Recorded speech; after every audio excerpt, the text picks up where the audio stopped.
Tariff को लेकर के सर इस टाइम पर इंडिया यूएस के बीच में जो ट्रेड डील्स की बात हो रही है, वहां पर कुछ पॉजिटिव जो है न्यूज फ्लो देखने को मिल रहे हैं। हो सकता है आने वाले टाइम में हमें टैरिफ्स में भी वहां पर कटौती होते हुए दिख सकती है।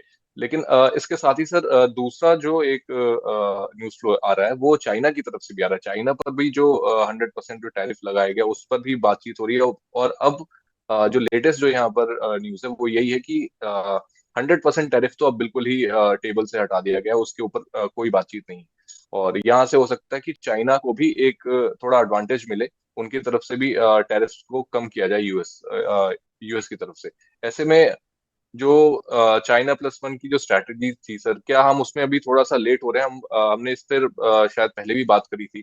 और क्या हम यहाँ पर थोड़ा लेट हैं चाइना प्लस वन स्ट्रैटेजी में? और इस तरीके से जब टैरिफ्स भी कम हो रहे हैं और चाइना अपनी मार्केट को भी ओपन कर रही है, क्या लगता है सर, कंपटीशन ज्यादा मुश्किल होने वाला है?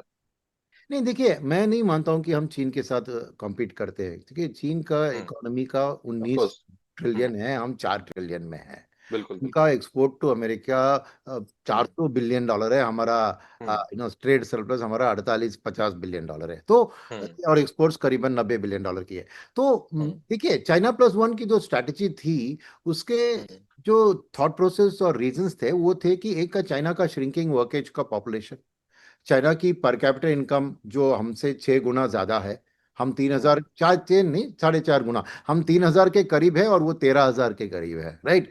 तो उनकी जो पर कैपिटा इनकम के कारण उनके वेजेस भी हाई है। ये थी हम्म। फंडामेंटल फैक्टर्स जो टैरिफ के पहले ही चाइना प्लस वन का स्थिति शुरू हो। मगर वो टेक ऑफ नहीं हुआ, और अब तक जिस कारण से वो नहीं टेक ऑफ हुआ वो अभी भी जारी है कि हमारी स्किल लेवल हम्म। और प्रोडक्टिविटी लेवल चीन के आसपास नहीं है, हमारी टेक्नोलॉजी हम्म। लेवल उनके आसपास नहीं है। तो वो सब चीज पे हमें फिक्स करने में वक्त लगेगी। तो ये चाइना प्लस वन एक लॉन्ग टर्म स्टोरी है। ऐसा नहीं कि ये हम्म। टैरिफ के कारण उसका पॉजिटिव हुआ या नेगेटिव हुआ, क्योंकि हम्म। हमारी कंपटीशन आज के दिन में है बांग्लादेश, थाईलैंड, इंडोनेशिया। हमारे जो हम्म। लेबर ओरिएंटेड इंडस्ट्रीज में हम compete करते हैं, उनका हम्म। टैरिफ 20-25 पे है और हम 50 में है, इसलिए हमके लिए नेगेटिव है। और जो भी टैरिफ की डील होती है तो हमें लेवल प्लेइंग फील्ड उनके साथ मिल जाएगा। तो वो काफी हम्म। है कि हम उस यूएस मार्केट को टैकल कर सके।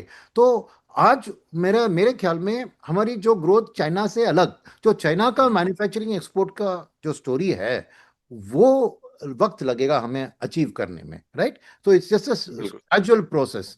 तो मेरा मानना है कि चाइना से डील सॉल्व होने से एक ओवरऑल हम्म। ग्लोबल अनसर्टेनिटी कम होगी, तो वो इंडिया के लिए, मार्केट्स के लिए पॉजिटिव है। तो ये एक ऐसा नहीं कि इंडिया यूएस चाइना ने डील कर दिया तो इंडिया के लिए नेगेटिव नहीं है, वो अलग है, हम्म। हमारी अलग है। और हमारी भी डील अगर फर्म होती है तो जरूर मार्केट के लिए बहुत बड़ा उछाल की कारण होगा, और एफआईएस की वापसी भी हम और भी तेजी से आते हुए देख सकते हैं। राइट। सर, ये इंडियन मैन्युफैक्चरर्स के पॉइंट ऑफ व्यू से ये सवाल था कि जो इंडियन जो मैन्युफैक्चरर्स हैं उनके लिए सर थोड़ा सा एडवांटेज तो था जब यूएस और बाकी जो कंट्रीज है वहां पर थोड़ा एक्सपोर्ट करने का एडवांटेज मिल रहा था, क्योंकि चाइना पर जिस तरीके के टैरिफ्स थे उसकी वजह से थोड़ा स्लो डाउन हुई थी उनकी मार्केट भी।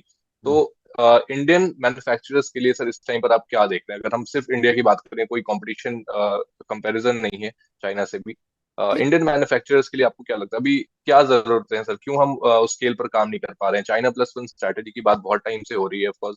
अभी तक हम जहां भी पहुंचे हैं उससे आगे का जो रास्ता है वो किस तरीके से आप देख रहे देखिए, उसमें भी हैं? वापस मुझे चाइना को ही बुलाना पड़ेगा इस डिस्कशन के अंदर, क्योंकि अगर बिल्कुल। हम चाइना की हिस्ट्री स्टडी करें कि कैसे हम्म। उन्होंने एक बहुत लो क्वालिटी वाली देश, 20 साल पहले आपको पता है चाइनीज क्वालिटी कैसी थी, तो आज बिल्कुल। वर्ल्ड की बेस्ट क्वालिटी प्रोडक्ट्स बना रहे हैं, और अमेरिका जैसे हाई हम्म। क्वालिटी मार्केट को वो सप्लाई कर पा रहे हैं। कि उसमें हम्म। दो चीज है कि अल्टीमेटली आपको उस बदलाव, जो चीन को एक वेरी बैड क्वालिटी से गुड क्वालिटी बनाने वाला था, FDI hmm. From American company in China, right.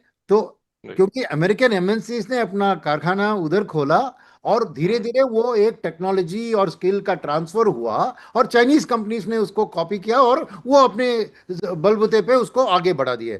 तो एफडीआई आना बहुत जरूरी है इंडियन मैन्युफैक्चरिंग के लिए भी। जो टेक्नोलॉजी जो वर्ल्ड में प्रिवेल होती है उसको हमें अप टू स्टेज रखना है। तो टेक्नोलॉजी बहुत इंपॉर्टेंट है, और वो टेक्नोलॉजी आएगी जब एमएनसीज यहाँ पर आके अपना काम शुरू करते हैं, और वो एफडीआई भी लाएगा, टेक्नोलॉजी भी लाएगा। तो उसके लिए भी ट्रेड डील बहुत इंपॉर्टेंट है, क्योंकि आज अमेरिकन एमएनसीज इंडिया के बारे में सोच रहे हैं कि मैंने इधर मैन्युफैक्चर किया तो 50% टैरिफ से मुझे री एक्सपोर्ट, उसको एक्सपोर्ट करके इंपोर्ट करना पड़ेगा अमेरिका में।